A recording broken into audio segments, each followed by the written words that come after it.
Bonjour à vous tous, c'est Nan, ce collectif de dragons que vous connaissez.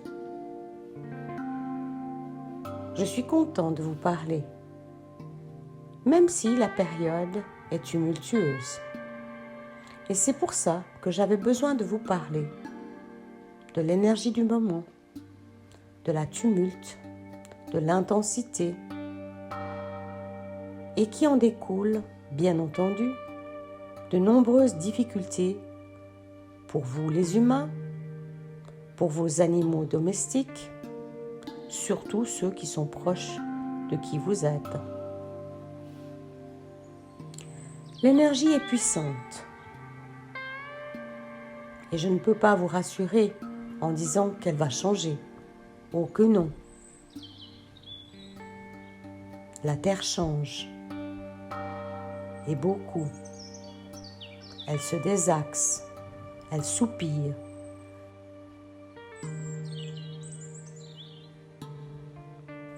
Ces plaques tectoniques bougent, et beaucoup. Les volcans sont en éruption à de nombreux endroits. La météo est particulière. Entre périodes de grand froid, dans vos pays que vous appelez États-Unis, ou vent saharien à travers l'Europe, amenant non seulement du sable, mais beaucoup d'informations. Des âmes en déshérence, des difficultés. Donc, j'ai besoin de vous parler des symptômes qui s'ensuivent liés à tous ces changements énergétiques. Tout d'abord, vos systèmes nerveux sont beaucoup mis à contribution, d'autant plus que pour beaucoup d'entre vous, vous êtes assoiffés d'informations, n'importe laquelle. Pensez à trier, pensez à fermer vos boîtes, vos multimédias, vos jeux vidéo. Tout ceci, c'est de l'information. Et ça, c'est ce que vous voyez, ce que vous entendez. Et le reste, les 95% immergés de l'iceberg. Toute cette information est là. La terre dégorge, la terre bouge,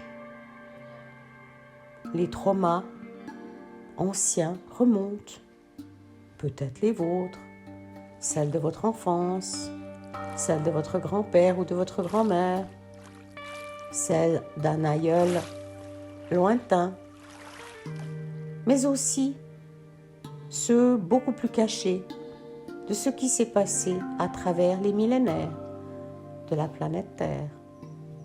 Et il y en a eu. Dans une conversation que j'ai eue avec la Terre, elle me disait que de toute façon, elle avançait, elle avait décidé et qu'elle savait que ça irait bien, mais peut-être pas tout de suite. Et que peut-être elle ne pourrait plus avec les humains ou qu'un petit nombre, elle ne sait pas. Elle se laisse guider par sa conscience supérieure. Et oui, avez-vous pensé que la Terre a une conscience, que c'est une conscience, que chaque chose est une conscience? D'où le fait que vous pouvez communiquer avec elle, ou avec la Lune, ou avec Mars, ou avec un être galactique, ou avec votre grand-mère décédée. Vous pouvez toujours communiquer. Les voiles s'amenuisent et vous pouvez donc écouter télépathiquement les informations et communiquer comme si vous vous téléphoniez. Arrêtez de penser que vous êtes fou. Quand vous entendez une voix, prêtez attention à cette voix.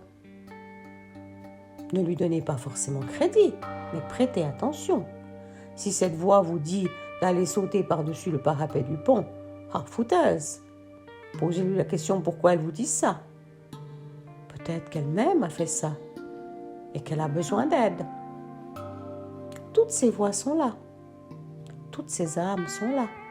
Tous ces êtres sont là. Ils n'ont jamais disparu.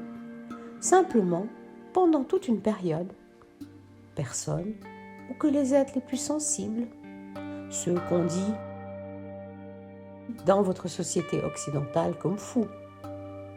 Mais fous, pensez-y, êtes-vous sûr? Simplement connectés à d'autres espaces, à d'autres informations. Et aujourd'hui, tout remonte, tout change. Donc je vous disais, votre système neurologique est en difficulté. Vous pouvez faire sauter les ordinateurs, avoir des fourmillements quand vous touchez la souris, même des douleurs à différents endroits, dans votre main, le long de votre bras. Attention à vos portables, surtout vos téléphones mobiles. Non seulement ils vous font chauffer la cervelle, mais ils peuvent créer toutes sortes d'autres informations dans vos corps qui ne sont pas forcément très confortables et pas forcément bons pour vous. Soyez vigilants, soyez prudents, soyez à l'écoute. En dehors des téléphones et d'autres multimédia, des concoctions technologiques, vous avez aussi la sensibilité liée à l'énergie, des fourmillements, une impression d'être en trémulation, certaines parties du corps plus que d'autres, des douleurs musculaires, beaucoup de douleurs musculaires aux jambes, aux grands muscles des jambes, liés à l'état de la terre. Vous sentez le mal de terre, des nausées liées au mal de terre. Vous n'arrivez plus à vous ancrer à cette terre-là. Elle bouge trop. Elle n'est plus axée selon l'ancien système. Et l'adaptation est difficile. Ce qui fait que des fois, quand vous allez en nature, vous revenez moins bien que quand vous êtes parti. Vous avez capté des informations de la terre, de la difficulté, des âmes en déshérence qui étaient dans des bouches d'égout, des zones ou des vortex de la terre. Sachez tout cela. Ça vous expliquera des mal-être, de la difficulté. Et vous avez besoin donc de prendre conscience de ces phénomènes pour ensuite vous en occuper. Parlons aussi de l'eau. L'eau est source de vie. Et vous, les humains, les animaux sur le plan terrestre, pas moi, non, pas moi, Nan, je ne suis pas fabriquée de la même manière. Mais vous êtes fabriqués de 80% d'eau, voire même un peu plus. L'eau est une substance vivante normalement, mais sur le plan terrestre, l'eau souffre, a beaucoup souffert et souffre encore. Elle contient de multiples substances, du fluor, qui n'est pas bon pour vous, des pesticides, des déchets de toutes sortes, de vos chimiothérapies, de vos antibiotiques, de votre contraception. Et tout ceci pollue l'eau, change sa nature. Et vous en avez besoin. Donc attention, comment vous occuper de l'eau? Arrêtez de boire de l'eau en bouteille. Prenez de l'eau de source. Et si vous n'avez pas accès à l'eau de source, et même l'eau de source peut être polluée, bénissez votre eau. Apprenez à faire une prière, à travailler avec des cristaux, à travailler avec la lumière, avec l'amour, avec la force de qui vous êtes et la force de vos anges, de vos guides et des êtres qui vous accompagnent. Pensez-y. Pour que l'eau soit source de vie, faut-elle encore qu'elle soit vivante? Aidez-la.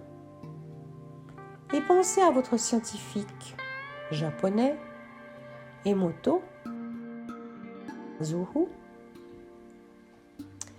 qui a fait toute une série d'expériences démontrant de manière très claire la réceptivité de l'eau à vos mots, à vos prières, à la musique. Et sachez que dans la musique, il y a musique et musique. Le hard rock metal amène du chaos. Bach ou Brahms amène de la douceur. Étonnant, non? Et peut-être n'aimez-vous pas Bach ou Brahms. Posez-vous la question pourquoi. Peut-être n'aimez-vous pas la douceur. Peut-être que vous vivez dans le chaos et du coup vous attirez le chaos. Pensez-y. Prenez du temps pour réfléchir, pour oser autre chose, pour changer. Expérimentez. Qu'est-ce qui me fait du bien? Et quel bien? Qu'est-ce qui me revigore? Qu'est-ce qui me rassereine? Donc je parlais des symptômes. Les nausées sont un symptôme fréquent actuellement, lié au mal de terre, lié aux difficultés énergétiques qui sont partout, les âmes errantes qui se collent sur vous, la population qui émane des vibrations de lourdeur, de peur, ce qui coince votre glotte ou bloque vos poumons. Dès que vous sentez quelque chose, prenez toujours un pas en arrière. Qu'est-ce qui se passe? N'essayez pas de prendre un médicament pour enlever le symptôme. Vous ne ferez qu'empirer le problème.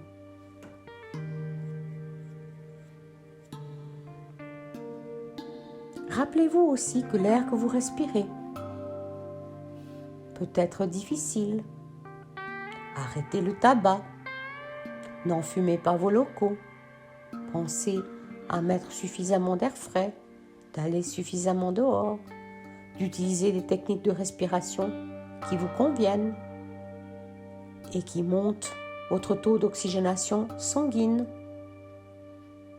Et je vous rappelle, et c'est important de vous rappeler, que ces choses que vous mettez sur votre nez, que vous appelez masque, que vous pensez vous protéger, est un pur leurre. C'est encore pire. Votre taux d'oxygénation sanguine est bien moindre avec ces outils. Je vous encourage à arrêter cela. Et jamais en nature, jamais dans votre voiture, c'est encore pire. Dans votre voiture, il y a les gaz d'échappement, en plus de vos propres gaz d'échappement. Imaginez un peu votre état et votre oxygénation. Et qui dit baisse d'oxygénation, dit baisse de rendement. Lourdeur, acidification de vos corps, de certaines zones de qui vous êtes, état de stupeur, et j'en passe.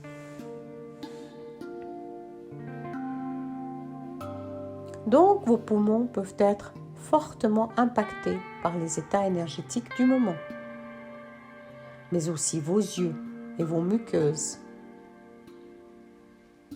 Vous pouvez devenir beaucoup plus sensible à la lumière, sensible aux poussières et sensible à tout ce qui est déversé dans votre atmosphère. D'où vous auriez des conjonctivites et d'autres inflammations qui ne passent avec aucun médicament. Vous avez besoin de vous relier, de travailler avec vos guides et d'arrêter de sauter chaque fois que vous avez un problème sur une molécule, une boîte ou une substance extérieure. Et si vous avez besoin d'une substance, utilisez une substance naturelle. Lavez vos yeux avec du thé, mais attention à vos sachets de thé. Faites plutôt une décoction de feuilles. Leur taux vibratoire est bien meilleur. Apprenez à détecter les taux vibratoires, à savoir ce qui est bon pour vous. Utilisez un test musculaire, un test de kinésiologie, un pendule, des baguettes, une antenne de l'échelle. Il y a toutes sortes de méthodes pour tester et pour savoir ce qui est bon pour vous. Apprenez à savoir ce qui est bon pour vous, mais aussi ce qui est bon pour la Terre. Voilà, j'ai fait un petit tour des symptômes possibles actuels. Il y en a beaucoup d'autres. Douleurs, courbatures, bourdonnement d'oreilles, différentes tonalités dans les oreilles qui vont varier avec votre sensibilité et votre capacité d'être. Je vous rappelle, et pensez-y, travaillez avec vos espaces de lumière, vos espaces d'amour, avec des formes de prière qui vous vont, des mantras. Travaillez tout ça. Ouvrez-vous. Devenez plus intelligent. Et ensuite, partagez ça avec d'autres. Ceux qui veulent bien vous écouter. Les autres, ça ne sert à rien. Laissez-les où ils sont. Les endormis resteront endormis. Jusqu'au moment où tout d'un coup, quelque chose les allume, les anime, les réveille. Voilà, à bientôt. C'est Nan. Plein de respectueuses pensées à vous et à bientôt.